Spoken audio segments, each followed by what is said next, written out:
বিসমিল্লাহির রহমানির রহিম। প্রিয় শিক্ষার্থীরা, আমন্ত্রণ জানাচ্ছি আমি আব্দুল আলিম নাহিদ আলিম ইউটিউব চ্যানেল পক্ষ থেকে। আজকে দেখব 36তম বিসিএসের ইংলিশ সলিউশন। আর আমাদের বাক্যগুলো হলো টিচার সেড দি আর্থ, এটা সবাই জানে, মুভস রাউন্ড দ্য সান।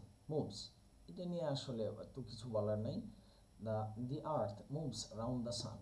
পরের বাক্যটা বলবো professor Razzak was a scholar dash report. Okay, professor Razzak was a scholar of report. সুখ্যাতি আছে, সুখ্যাতি। John Smith is good at mathematics. Good at, কোনো সাবজেক্টে ভালো হলে গুড অ্যাট, আর ক্লাসে ভালো হলে গুড ইন। 4 নম্বর বলবো he insisted dash there. He insisted on my going there. Insisted পরে ওয়ান হয়, এরপরে ভার্ব আইএনজি, অতিরিক্ত একটা পজিটিভ নেওয়া যায়। He insisted on my going there.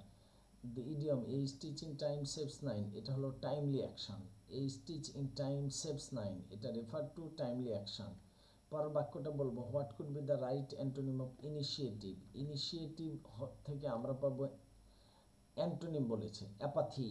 Apathy, initiative উদ্যোগ, এর সিনোনিম হলো এন্টারপ্রাইজ, এবার তার অ্যান্টোনিম হলো অ্যাপাথি। 7 বলবো this could have what if I dash been more conscious. This could have what if I had been more, আমি যদি আরও সচেতন থাকতাম। উড হ্যাভ বা কুড হ্যাভ বা মাইট হ্যাভ যদি এক অংশে থাকে তাহলে তারপরের অংশ হবে হ্যাড বিন। হ্যাড বিন থাকলে উড হ্যাভ, কুড হ্যাভ বা মাইট হ্যাভ হয়। পরেরটা বলবো 7 I have been living in Dhaka since 2000 মানে 2000। ওকে, 2000 সাল থেকে আমি ঢাকায় বসবাস করছি। যদি 5 ইয়ার্স বা 6 ইয়ার্স এইরকম কোনো সংখ্যা উল্লেখ থাকতো তখন আমরা কি বলতাম, ফর বলতাম। যেহেতু একটা পার্টিকুলার টাইম বলা হয়েছে, পয়েন্ট অফ টাইম বলা হয়েছে, তখন সিন্স পাবো। Give the antonym of the word transitory. Transitory হলো ক্ষণস্থায়ী, এর অ্যান্টোনিম বলেছে। এর অ্যান্টোনিম হলো পার্মানেন্ট। টেম্পোরারি, ট্রান্সপারেন্ট, শর্টলিভড এগুলো একরকম, পার্মানেন্ট হলো স্থায়ী। 10 ভেনেরেট। ভেনেরেট হলো শ্রদ্ধা, এ ভেনেরেট হলো রেসপেক্ট, শ্রদ্ধা। আমাদের ওয়ার্ড মিনিং বেশি লাগবে। ভেনেরেট থেকে আমরা কি পাবো, রেসপেক্ট। ক্রেডিট টাকা 5000 ড্যাশ মাই অ্যাকাউন্ট। ক্রেডিট টাকা টু, কোনো অ্যাকাউন্টে রাখতে হলে আমরা কি করব, টু বলবো, যে ক্রেডিট টাকা 5000 টু মাই অ্যাকাউন্ট। আর একটা আমরা পাই বা পাবো, সেটা হলো যে এই ব্যাংকে আমার যদি কি থাকে, অ্যাকাউন্ট থাকে, তাহলে উইথ দিস ব্যাংক ওইটা পাবো। ওকে, 12 নম্বর to do away with. To do away with মানে হলো টু গেট রিড অফ, মুক্তি পাওয়া, মানে এটা এড়িয়ে যাওয়া। টু ডু অ্যাওয়ে উইথ, এড়িয়ে যাওয়া মানে টু গেট রিড অফ, মুক্তি পাওয়া, ওই রকম। 17 নম্বর which one is as correct sentence.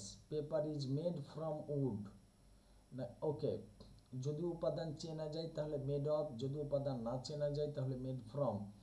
Paper এর মধ্যে কি, কাগজের মধ্যে কি কাঠকে দেখা যায় না, উপাদান যেহেতু চেনা যায় না তাহলে মেড ফ্রম। 14 নম্বর বলবো ভার্ব অফ নাম্বার। নাম্বারের ভার্ব হলো নাম্বার। নাম্বারের ভার্ব হলো নাম্বার। পরেরটা বলবো স্লো বাট স্টিডি।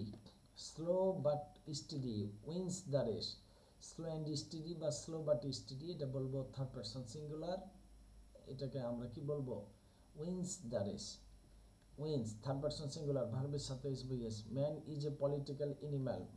মানুষ হলো রাজনৈতিক জীব। এটা কে বলেছেন, ওই যে অ্যারিস্টটল, রাষ্ট্রবিজ্ঞানের জনক অ্যারিস্টটল, উনি এটা বলেছেন। তারপরেরটা বলবো identify the correct sentence. Yesterday থাকলে পাস্ট ইনডিফিনিট হয়, তাহলে এস্টারডে হি হ্যাড হবে না, yesterday he went home. Yesterday he went home past indefinite. Yesterday বা অতীতের সময় থাকলে পাস্ট ইনডিফিনিট, তাহলে হি ওয়েন্ট হোম। এতটুকুই কাজ ছিল 36তম বিশেষ থেকে 17টা ইংরেজি বাক্যের সলিউশন। আমাদের ক্লাসগুলো আপনাদের কেমন লাগছে কমেন্ট বক্সে কমেন্ট করেন, আর কোনো প্রশ্ন থাকলে অবশ্যই কমেন্ট করবেন, আমাদের পাশে থাকবেন। সকলকে ধন্যবাদ। আসসালামু আলাইকুম।